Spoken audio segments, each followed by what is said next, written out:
Shankarankutty is running on fumes. Every muscle in his body is screaming for rest. At this moment, his entire universe has narrowed down to a single, desperate motivation: find his new house and fall into a bed. He is heading into a sprawling 69-acre university campus. At midnight, Ron gives the driver is a complex puzzle of coordinates. To reach a pillow, they have to navigate the 69-acre expanse, find the 27th crossroad, locate the 13th lane, and somehow identify house number 6 on Banyan Avenue. This logistical tangle would be difficult for a person in peak condition.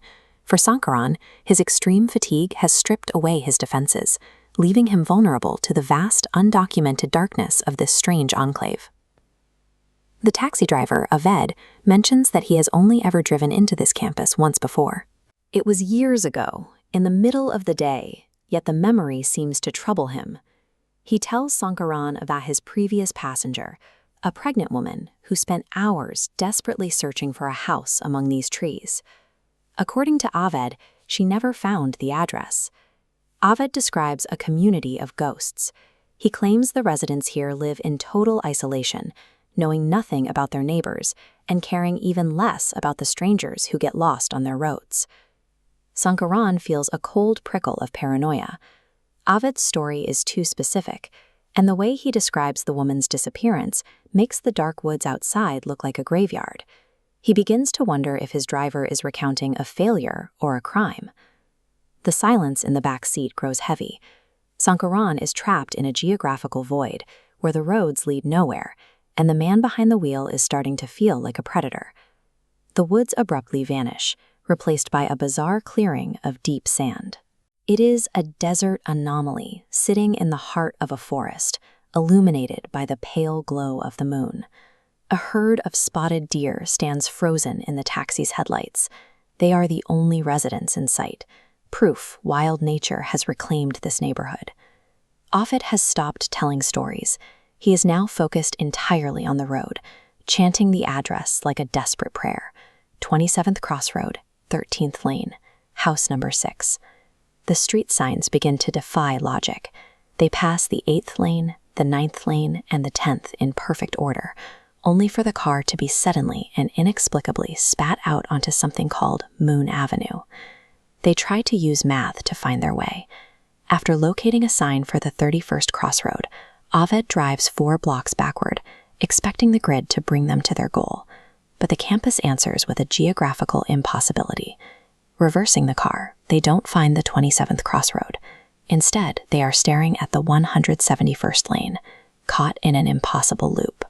The environment is maliciously rearranging itself. The roads and lanes are twisting beneath the wheels, ensuring the car remains trapped within the campus limits. Shankaran hits a breaking point. The shifting geography is terrifying, but facing the unnatural woods alone feels safer than spending another minute in the car with Aved. He forces the driver to a halt. Shankaran overpays the man, thrusting the cash into his hand and demanding to be let out on the shoulder of the dark road. He steps out of the car, and the physical cold hits him immediately. A freezing, creeping fog is rolling through the trees, soaking into his clothes as the morning air begins to stir. Shankaran watches the taxi drive away. Its red taillights shrink into the mist, eventually vanishing into the dark, twisted silhouette of the forest. He is finally away from the driver, but he has paid for the privilege of being isolated. He is now on foot, standing in the middle of a haunted maze with no way out. He wanders. In his exhausted state, the walk feels like a dream. The sharp panic from earlier has faded, leaving behind a heavy, mindless fatigue that carries him forward through the mist. The fear of the driver is gone, replaced by a much larger weight. He is a small, insignificant figure, moving through an absolute and crushing silence. A massive canopy of dark roots appears his head, hanging over the road like a primitive ceiling. They are thick and ancient, creating a dark tunnel through the fog. Shankaran feels a fleeting surge of relief. The trees are a landmark. These roots mean he has finally found his destination, Banyan Avenue. Then he sees her. Standing perfectly still behind the curtain of roots is a pregnant woman. She is illuminated by the pale moonlight, her eyes fixed directly on him. The two timelines have collided. The lost passenger from Aved's memory is no longer a story. She is a physical presence, standing in Shankaran's path. His primal instinct is to run. He wants to turn back into the dark woods and sprint until he is far away from the woman's unmoving gaze. He looks down and sees a crumbling street sign lying in the dirt at his feet. It confirms his exact location, Banyan Avenue. He has found exactly what he was looking for.